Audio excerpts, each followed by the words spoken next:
L'écologie semble complètement absente des discours des politiques quand elle n'est pas devenue d'ailleurs une cible. Bonjour Jean Jouzel. Bonjour Guillaume Erner, bonjour à tous et à toutes. Vous êtes Oui, climatologue, ancien vice-président du GIEC, et vous avez consacré de nombreuses années, Jean Jouzel, à lutter pour une cause, contrer donc ce réchauffement climatique. Quel est votre sentiment, votre état d'esprit en ce moment? oui, oui. Alors je précise que c'était ancien vice-président du groupe scientifique du GIEC. Non, nous sommes au creux de la vague, Guillaume Erner, c'est très clair. Alors qui, nous, tous ceux qui s'intéressent à la protection de notre climat, de notre environnement, à la qualité de vie finalement, à notre, disons, à notre place, la place de notre humanité dans la nature, et voilà, et tout cela, eh bien, c'est en train de vraiment de s'effriter. Voilà, c'est à un moment où bien, l'urgence climatique est vraiment là. Il y a un an, c'était disons les inondations dans le Pas-de-Calais. On a eu une année la plus chaude que nous ayons connue. On a eu à l'échelle planétaire, bien sûr, ce n'était pas le cas en France, des cyclones, voilà, des incendies qui ont repris d'ailleurs à Los Angeles. Donc vraiment, tous les voyants sont au rouge. Et face à cela, eh bien, voilà, disons, que ce soit au niveau international, on va parler de Donald Trump, que ce soit au niveau européen, de Green Deal s'effrite, que ce soit au niveau de notre pays, eh bien, vraiment, on regarde ailleurs, c'est très clair. Donc, voilà, à un moment où, eh bien, l'urgence est là, parce que nous sommes aux 10 ans de... On va fêter les 10 ans de l'accord de Paris, et cet accord de Paris est remis en question par Donald Trump. Et effectivement, la crainte, c'est que cette remise en question ne fasse tache d'huile. C'est bien sûr les États-Unis, c'est le deuxième pays émetteur. Enfin, c'est 2 fois moins que la Chine, mais c'est quand même déjà très important. Et voilà. Et donc, on n'est pas du tout sur une bonne trajectoire. Il faut se rendre compte que par rapport aux objectifs de l'accord de Paris, c'est-à-dire, bon, comment fait-on pour disons, préserver et limiter le réchauffement climatique de façon à ce que les jeunes d'aujourd'hui puissent s'adapter dans la deuxième partie de ce siècle, si possible 1,5 degré ou 2, en tout cas bien en deçà de 2 degrés. Nous sommes déjà loin du compte, même en anticipant, disons, une trajectoire compatible avec les engagements de l'accord de Paris, pas avec les objectifs. On est déjà vers 3 degrés à l'échelle planétaire. Et bien sûr, si cet accord de Paris perd dans son dynamisme, et c'est ce qui va être probablement le cas avec le retrait de Donald Trump, eh bien, nous pourrions aller, disons, au-delà des 3 degrés dans la deuxième partie de ce siècle. Et il faut bien comprendre que ce que nous vivons aujourd'hui en termes... Alors, l'attribution, on va pas... Disons, l'attribution à chaque fois est assez délicate, ce n'est pas le problème. On sent bien qu'il y a un lien entre tous ces événements et le réchauffement climatique qui est de façon très claire, et le GIEC l'affirme, entièrement dû aux activités humaines. Eh bien, ce ne sont que les prémices de ce qui nous attend, ou de ce qui attend les jeunes d'aujourd'hui, disons, d'ici 2050 et au-delà. Donc voilà, c'est très grave, parce que nous sommes au creux de la vague, et quand même, je n'ai qu'un message. Eh bien, même si nous sommes au creux de la vague, il faut continuer. Je vous remercie, Guillaume Erner, de m'avoir invité. Il faut continuer à dire les choses, à dire l'urgence, à la répéter, à s'appuyer sur la science, ce que beaucoup de gens oublient. Ça, c'est très clair. Mais vous n'avez pas un sentiment de désespérance parce que vous vous souvenez, on se parle souvent, Jean Oui, Jouzel, et lorsqu'il y a eu, alors c'était il y a quelques années déjà, mais la Covid, on évoquait le monde d'après. Et alors le monde quel d'après beau devait être discours, différent. oui, tout cela. Et Qu'est-ce oui, qui s'est passé en 5 ans? bien, peut-être que on peut toujours accuser les États. Bon, ce monde d'après est évoqué par Emmanuel Macron. Le monde d'après ne sera pas comme le monde d'avant. C'est peut-être aussi... Alors, on peut se tourner vers la puissance publique. C'est vrai. C'est vrai. On en parlera, mais on peut se tourner aussi vers chacun de nous. Donc, je vais me limiter disons, aux émissions de gaz à effet de serre. C'est quand même se loger, se nourrir, se déplacer. Notre vie de tous les jours, ce sont les 3/4 des émissions. Donc, il faut aussi regarder, est-ce que nous avons réussi à entraîner, je ne crois pas que nous réussissons à entraîner nos concitoyens, et à l'échelle planétaire, vers cette nécessité d'une société sobre en carbone, vers cette nécessité absolue de limiter le réchauffement climatique. Nous n'avons pas su mettre en place, je dirais, on parle de récit, enfin voilà, on ne réussit pas à entraîner, parce que quelquefois, bon, même Emmanuel Macron qui parlait beaucoup du monde d'après, c'est aussi lui qui, il y a un an, disait qui aurait pu prédire disons, ces catastrophes en 2023. C'est le même qui a dit aussi moi aussi j'aime la voiture. Voilà, donc comment peut-on construire un récit, comment peut-on entraîner les jeunes, la population, si il n'y a pas vraiment je crois, disons, un discours des politiques. Je veux dire par là, nous sommes tous concernés. Ça va des entreprises, des décideurs politiques, des collectivités locales, du système d'enseignement. Tout le monde est concerné, des médias, bien sûr. Voilà, donc il ne faut pas toujours accuser les autres. Il faut regarder vers chacun d'entre nous. Hein, j'en fais partie. Mais c'est aussi parce que c'est pas facile. C'est pas facile parce que ça remet quand même en cause. Ça interroge en tout cas notre mode de développement de nos civilisations. Et on va probablement y venir. L'ultralibéralisme, disons, d'Elon Trump, de Donald Trump et d'Elon Musk, voilà, donc ça c'est très bien, tiens. Donc, cet ultralibéralisme n'est pas compatible avec la lutte contre le réchauffement climatique, ni avec, plus généralement, avec la protection de l'environnement. Alors, il y a deux choses qui sont frappantes. Donc, il y a le retrait de l'accord de Paris, et puis il y a aussi la décision donc d'augmenter la production de pétrole. C'est ce que Donald Trump s'est engagé à faire. Les compagnies pétrolières américaines produisent déjà 13,5 millions de barils par jour. On ne sait pas si elles vont réussir à produire plus, mais en tout cas, donc, c'est une volonté, plus de forage. Et là aussi, un certain nombre de surfaces qui étaient préservées par l'administration Biden vont cesser de l'être, Jean Jouzel. Oui, voilà, donc il y a les aspects environnementaux qui sont loin d'être négligeables. Évidemment, les émissions de gaz à effet de serre qui sont liées à ces émissions, utilisation en particulier dans ce cas-là de pétrole non conventionnel, de gaz de schiste en particulier. Ce sont des émissions importantes, y compris avec des fuites de méthane qui y sont associées.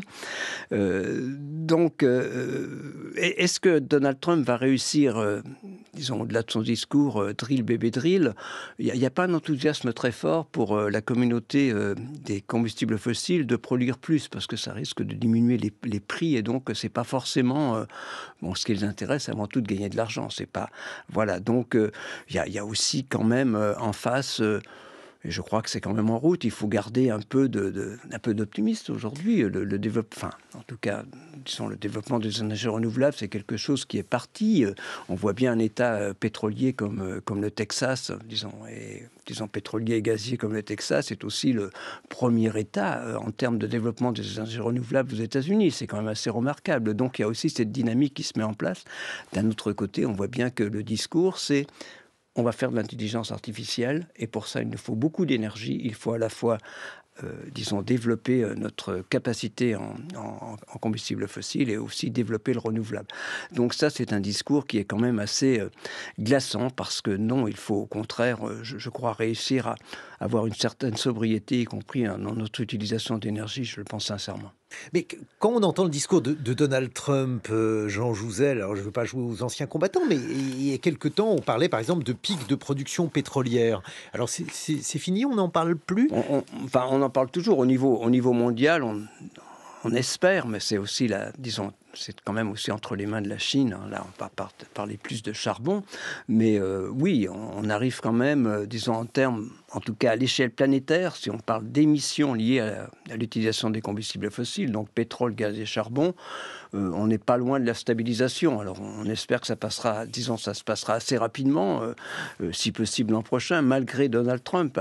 L'attitude de la Chine va être très importante. Et la Chine a jusqu'ici dit qu'elle maintiendrait ses objectifs. Et au contraire, on peut imaginer aussi que la Chine va, disons, profiter de cette inertie en termes environnementaux, le moins qu'on puisse dire, de Donald Trump pour enfoncer le clou et pour prendre un leadership très clair dans cette, disons, transition énergétique. Oui, il a commencé à le faire. Voilà. Donc, il ne faut pas non plus être toujours trop pessimiste. Il faut croire à l'accord de Paris. Il faut croire à cette possibilité, effectivement, de continuer malgré Donald Trump. Mais quand même, ça met, disons, ça met un coup au moral de voir que quand même, on est dans...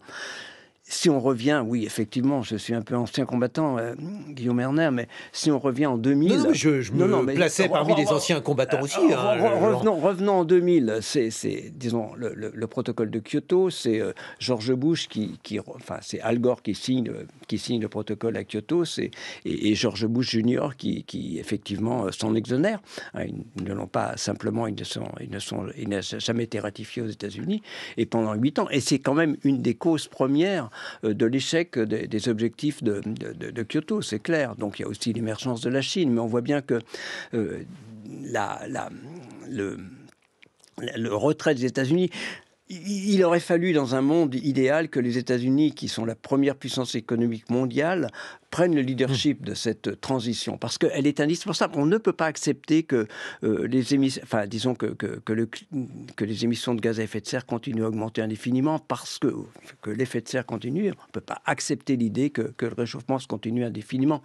Il y a vraiment des conséquences. On est au pied du mur, et c'est ça tout le problème. Oui, effectivement. Donc, il faut absolument que nous nous reprenions. Il ne faut pas perdre courage, et voilà, il faut redire les choses, et c'est ce que je voulais essayer de dire, c'est-à-dire chaque dixième de degré compte, mais on est loin du compte quand même. On n'a pas rien fait, je ne veux pas dire ça non plus, mais il faut faire beaucoup plus, et il ne faut pas perdre... Enfin, bon, voilà, je perds quand même un peu de mon enthousiasme. Enfin, j'avais pas... Oui, disons peut-être un certain enthousiasme. On comprend qu'il y ait une certaine forme de lassitude. Alors, voilà. on va quitter Washington pour Paris, et là, ça n'est guère mieux, puisque dans le budget, il y aurait un nouveau coup de rabot de 575 millions d'euros sur les crédits de la transition écologique.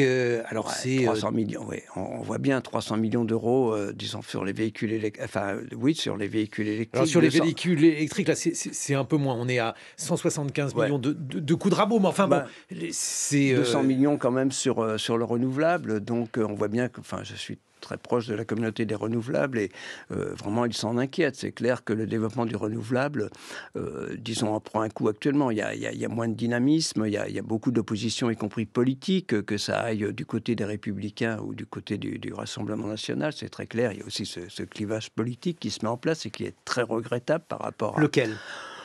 Disons, il y a clairement, par rapport à ce qui nous préoccupe aujourd'hui, il y a un clivage, disons, qui se met en place en termes... y compris de climato-scepticisme. C'est vrai que le climato-scepticisme reste, disons en tout cas présent, quelquefois de façon larvée, disons, y compris chez certains républicains. Alors ça peut être simplement, ce climato-scepticisme peut se traduire par simplement en disant on ne va rien faire pour lutter contre le réchauffement climatique. Hein.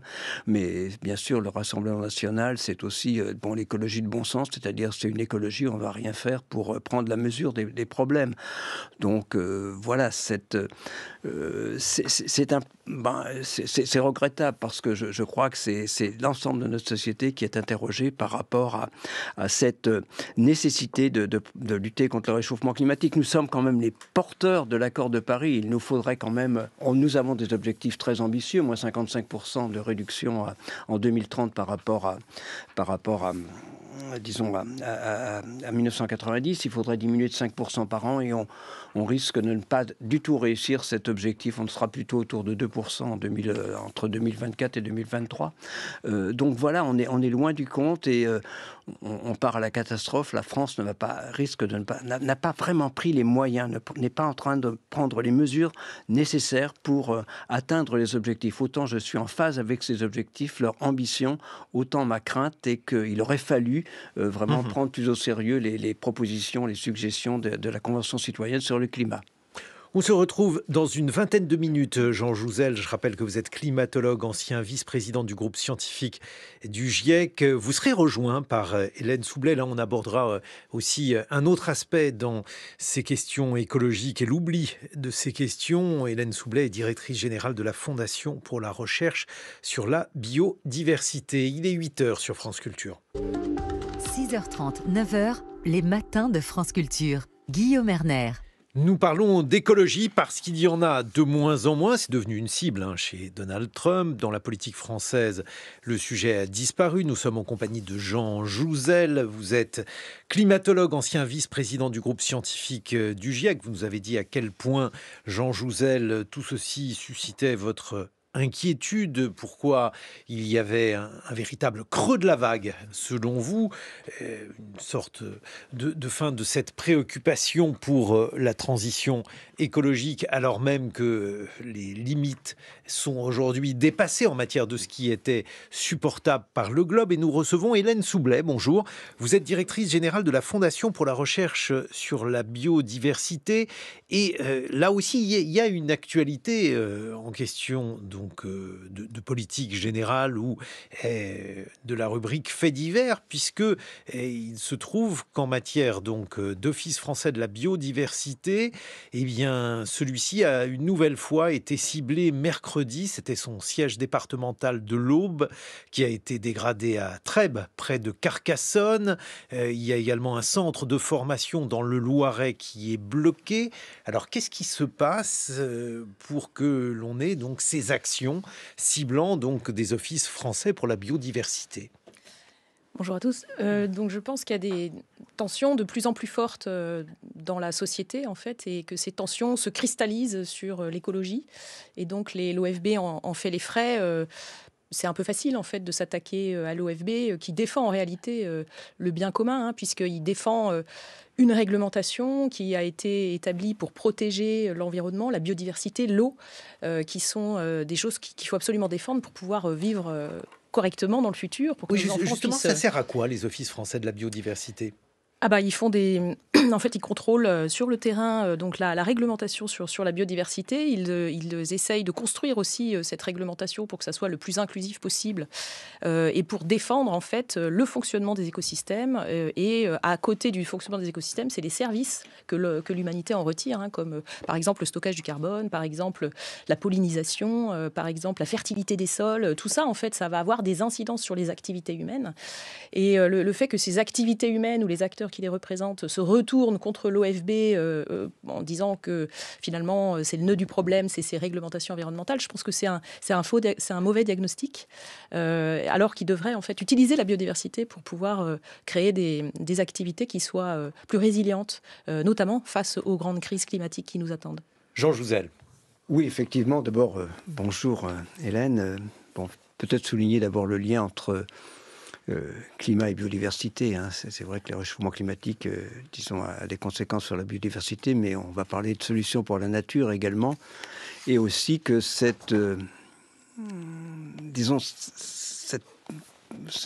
problèmes posés à la biodiversité, aussi posés dans le domaine de, par exemple, l'ADEME et les missions de l'ADEME, de la maîtrise de l'énergie, de l'Agence pour la maîtrise de l'énergie, sont également remises en compte. Donc ça vaut aussi, on a vu aussi... plus sur le domaine agricole, l'INRA qui a été, voilà, il y a une... on accorde plus de... Enfin, disons, de crédit à la science, et ça, c'est vraiment une véritable question. C'est cela qui m'interroge, et voilà, on est... voilà, donc je crois que c'est tout aussi important, cette perte de biodiversité, que l'est évidemment la lutte contre le réchauffement climatique. Mais alors, dans votre domaine de scientifique, Jean Jouzel, par exemple, concernant les forêts françaises. Les forêts françaises, elles sont censées donc être un puits de carbone. Qu'en est-il aujourd'hui? Alors, elles sont censées, bien sûr, si on regarde... disons, la loi elle-même, on prévoit que le puits, disons, la forêt française serait capable, à l'horizon 2050, d'absorber 50% de plus de gaz carbonique que ne le fait actuellement. Et c'est le contraire, c'est 50% de moins pour le moment. Pourquoi ?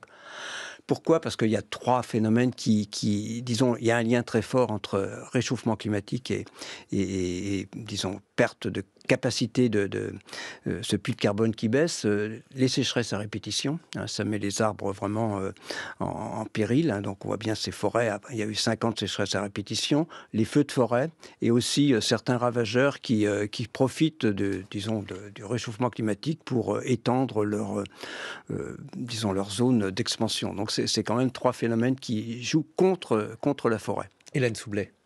Oui, je dirais que la forêt, elle souffre effectivement de tous ces facteurs. Elle souffre aussi peut-être d'une mécompréhension que l'on a de son fonctionnement, de qu'est-ce que c'est qu'un écosystème forestier, qu'est-ce que c'est qu'une forêt. D'ailleurs, on pourrait aussi se poser la question. Il y a un certain nombre de massifs avec des arbres qui ne sont en fait pas des forêts, puisqu'ils n'ont pas de fonctionnement qui permet en fait cette résilience. La résilience, c'est la capacité à absorber les chocs et à rebondir en restant dans sa forme d'écosystème forêt. On parle de champs d'arbres, par exemple. Oui, ou de plantations d'arbres, oui, tout à fait. C'est vrai que du coup, si on regarde ces plantations, donc ça, elles sont pas moins... des forêts Au sens écologique du terme, elles sont beaucoup plus fragiles. Le moindre aléa va les mettre en péril parce que les arbres sont relativement homogènes, parce qu'il n'y a pas tout ce soutien de la biodiversité, en fait. On dit que les plantations qui ont été faites donc pour, effectivement, comme vous le dites, faire des coupes, alors parfois des coupes raisonnées, mais les sols sont acidifiés, il y a trop de douglas qui ont été plantés, ça fait partie des problèmes que l'on rencontre aujourd'hui en France, Hélène Soublet. Oui, tout à fait, même si en termes de surface, on constate aussi que la forêt en France, elle a augmenté. Mais encore une fois, on revient sur cette définition. Qu'est-ce qu'une forêt ? Qu'est-ce qui a augmenté en fait ? Est-ce que c'est vraiment la forêt au sens écologique, avec son fonctionnement complexe, ou est-ce que c'est autre chose ? Jean Lémarie. Je voudrais revenir sur le climat politique autour de la biodiversité, parce que ce climat évolue et il évolue dans le sens d'une plus grande dureté. Les agences qu'on évoque, à commencer par l'Office français de la biodiversité, ces agences sont parfois mises en cause au plus haut niveau. Vous avez entendu François Bayrou, au moment de sa déclaration de politique générale, employer un mot très fort. Il a parlé de l'humiliation infligée aux agriculteurs par certains agents de l'OFB. Ces mots, évidemment, ont été extrêmement mal ressentis par les agents eux-mêmes, à tel point que le cabinet du Premier ministre recevra demain la direction de l'OFB et les représentants syndicaux.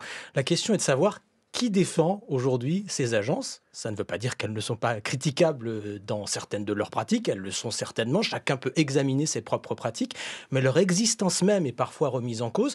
Aujourd'hui, au sein de l'exécutif, la seule à ma connaissance qui défende ouvertement ces agences, c'est la ministre qui est chargée de l'écologie, Agnès Pannier-Runacher. Vous allez me dire, c'est son rôle, mais le portage politique, la défense politique, au-delà de cette personnalité-là, je ne la vois pas. J'ajoute un point pour dire que les tirs sont en train de se concentrer.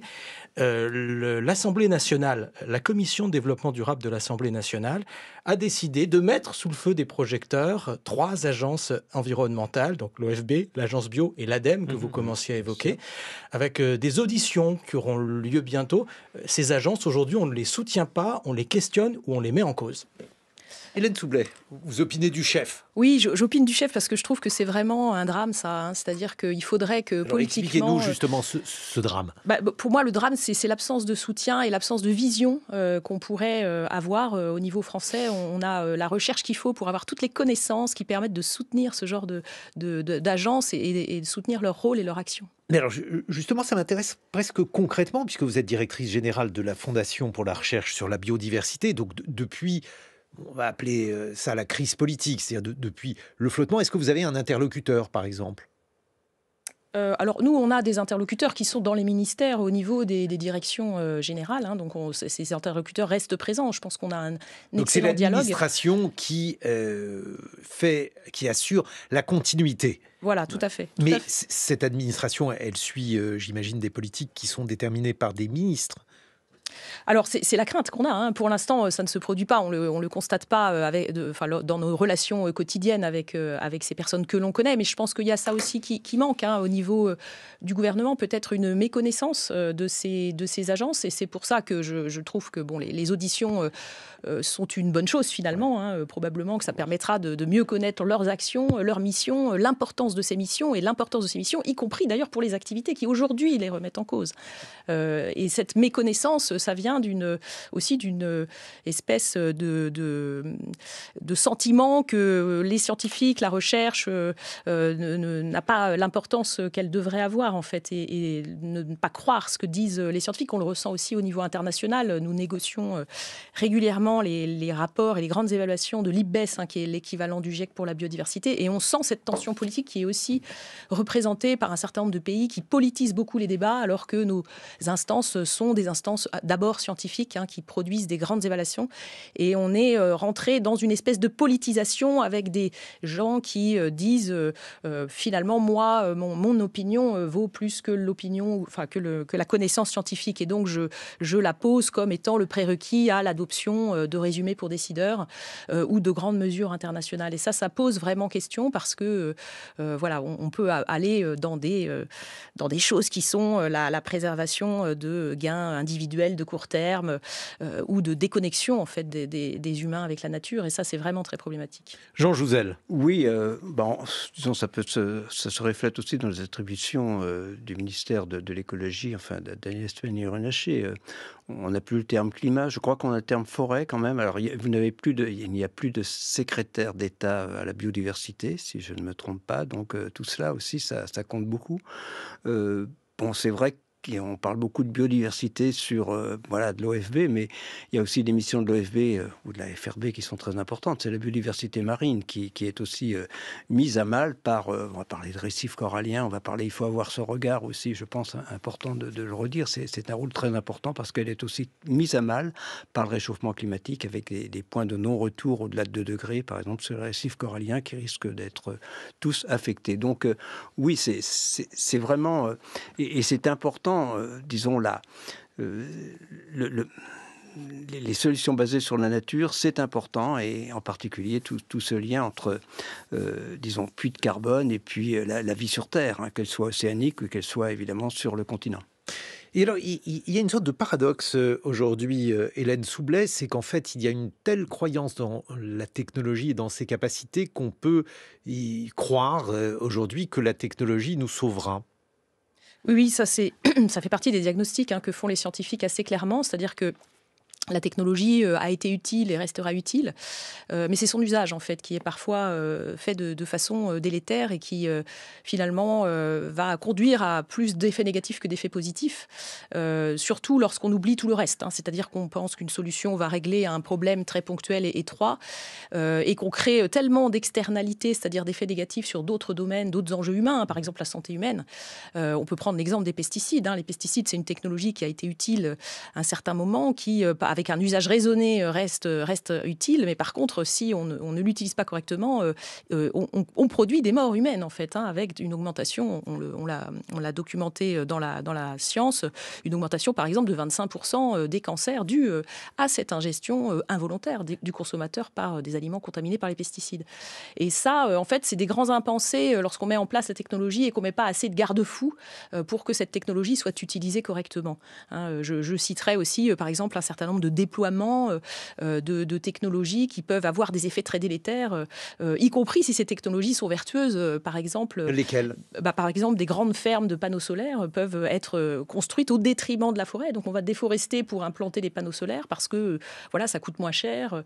Et en réalité, ça n'aura pas vraiment les effets attendus de ces panneaux solaires qui, par ailleurs, sont des technologies tout à fait appropriées et très intéressantes pour lutter contre le changement climatique. Donc, vous voyez, la technologie, en fait, c'est pas la technologie qui pose problème, c'est vraiment son usage, je pense, et surtout le déploiement massif de son usage. C'est-à-dire que si on déploie une seule technologie partout, c'est forcément négatif. Donc ces aspects technologiques, non, ça m'effraie. On va parler de géo-ingénierie climatique, c'est clair que, disons, c'est actuellement, là, disons, on va parler d'un côté de réduction des émissions, de l'autre l'adaptation, et maintenant il y a un troisième volet qui se met en place, c'est-à-dire la géo-ingénierie climatique, et en particulier disons, injecter des particules, disons, dans la basse stratosphère, jouer les volcanologues, et ça, c'est vraiment une technique à risque, et parce que il faut contrer l'augmentation des émissions de gaz à effet de serre, et disons, si à un moment on doit arrêter, il y a ce problème de choc terminal, c'est-à-dire que ce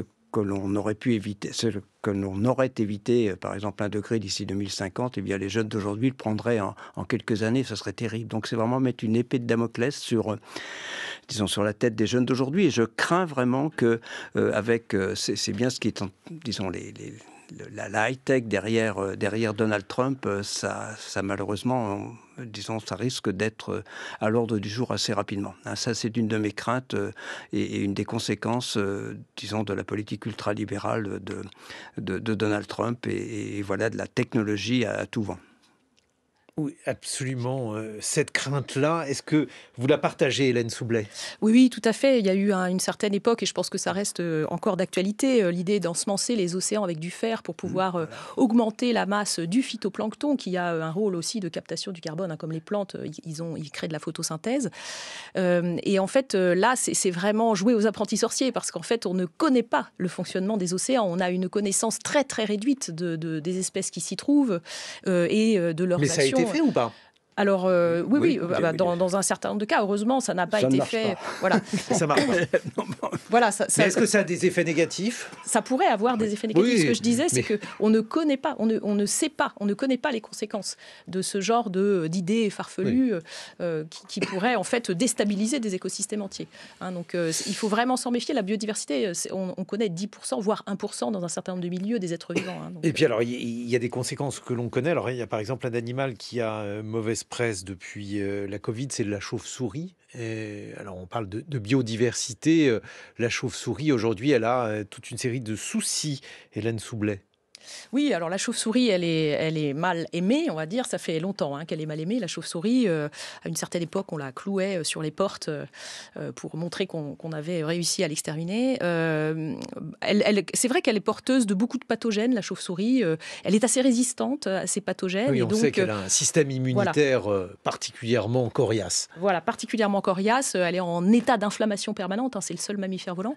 Et donc, évidemment, le contact avec cette chauve-souris peut nous porter préjudice. Et dans un certain nombre de maladies, ça a été documenté. Néanmoins, vous avez aussi des exemples, comme cette étude aux États-Unis qui a montré que la disparition des chauves-souris d'un certain nombre de comtés aux États-Unis avait finalement déstabilisé le service de régulation des pathogènes, des ravageurs des cultures, puisque les chauves-souris sont plus là pour les manger. Donc, du coup, ces ravageurs de culture augmentent.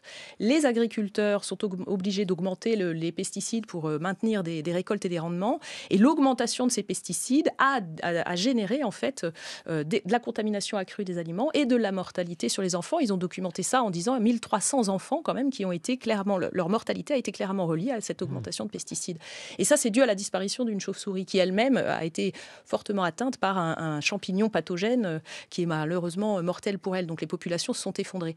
Et donc tout ça, en fait, c'est des choses qu'on découvre, je dirais, un petit peu a posteriori. On découvre quand la catastrophe est là. Et c'est vraiment dommage parce que on a des idées déjà de ce qui peut se passer et de les conséquences de cette déstabilisation des écosystèmes sur les activités. Là, on parle d'agriculture. Et puis ensuite sur la santé humaine ou le bien-être humain.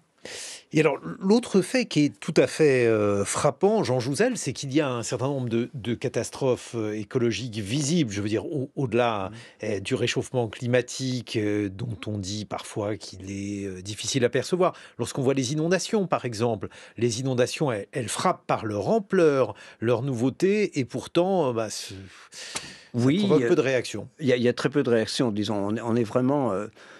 Oui, je redis, ce que l'on vit aujourd'hui, ce sont les prémices de ce que vivront, disons, les jeunes d'aujourd'hui dans quelques décennies.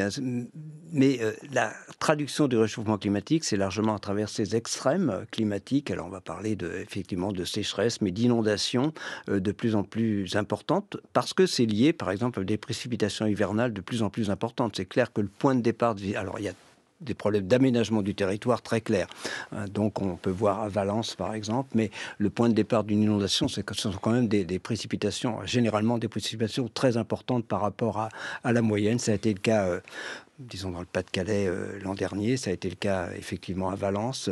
Ces inondations, il y a beaucoup d'autres pays, on parle de celles qui ont touché l'Europe, mais il y a beaucoup d'autres régions de la planète qui ont été affectées par des inondations en 2024 de façon très importante. Et donc ça se traduit, et disons, j'imagine aussi que pour la biodiversité, ces événements extrêmes sont aussi extrêmement, disons, voilà, c'est un peu répétitif, mais douloureux. Disons, il y a des conséquences aussi sur la biodiversité. Qu'est-ce que vous en pensez, Elisabeth Soublet, Hélène Soublet? C'est le nom de ma fille, donc c'est pas très grave. C'est à elle que je pensais. Voilà, exactement. Oui, alors sur la biodiversité, je dirais qu'en effet, la biodiversité souffre des événements climatiques extrêmes. Et c'est là où il est dommage de ne pas conserver cette biodiversité, parce qu'elle peut aussi être un élément d'adaptation à ces événements climatiques extrêmes. Revenons sur les inondations.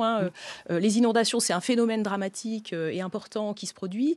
Mais ensuite, la capacité des écosystèmes à absorber ce surplus de pluie, il est mis à mal par exemple, le tassement verdissement des sols, la disparition en fait de ces fonctions écologiques des sols, la disparition des haies, la disparition des forêts ou des bosquets qui permettent d'absorber l'eau et d'éviter le ruissellement et d'éviter en fait l'accélération du flux hydrique qui ensuite va devenir cette inondation catastrophique. Ça pourrait être moins catastrophique, on pourrait protéger la biodiversité. Jean Lémarie. On sait tout cela, on le voit, on le vit aussi de plus en plus et nous nous heurtons toujours à la même question.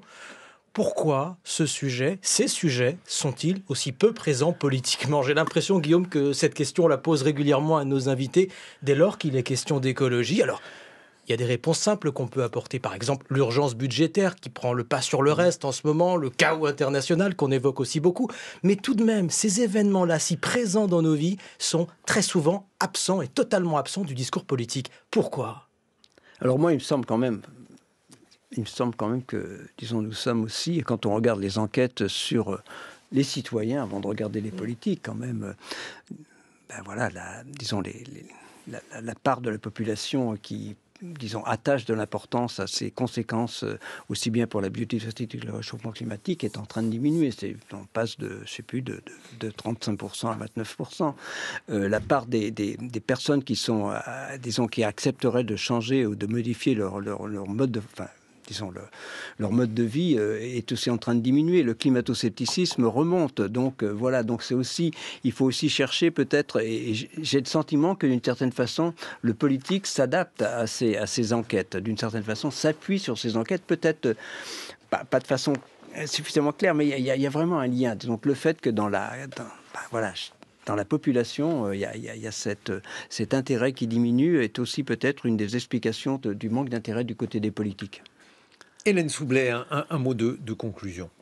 Oui, alors je dirais que sur ces aspects de pourquoi est-ce qu'on ne prend pas en compte le climat, la biodiversité et d'autres enjeux humains, l'IPBES, qui est donc, on va dire, le GIEC de la biodiversité, pour faire très rapide, a produit un rapport qui s'appelle le rapport sur le changement transformateur et a identifié 3 causes sous-jacentes qui expliquent ça. La première, c'est la déconnexion de l'humain avec la nature et la domination, finalement, qu'on impose à cette nature. La deuxième, c'est la concentration du pouvoir et de la richesse. Alors ça résonne un peu avec ce qui se passe aux États-Unis actuellement. Et la troisième, c'est la priorisation des politiques sur le court terme, donc les résultats immédiats, les gains individuels et les gains matériels. Et ça, en fait, ça fait qu'on va complètement focaliser là-dessus et oublier qu'il y a aussi la préservation de notre avenir commun sur cette terre par exemple, pour les générations futures. Merci à tous les deux. Merci Jean Jouzel, climatologue, ancien vice-président du groupe scientifique du GIEC. Merci Hélène Soublet, directrice générale de la Fondation pour la recherche sur la biodiversité.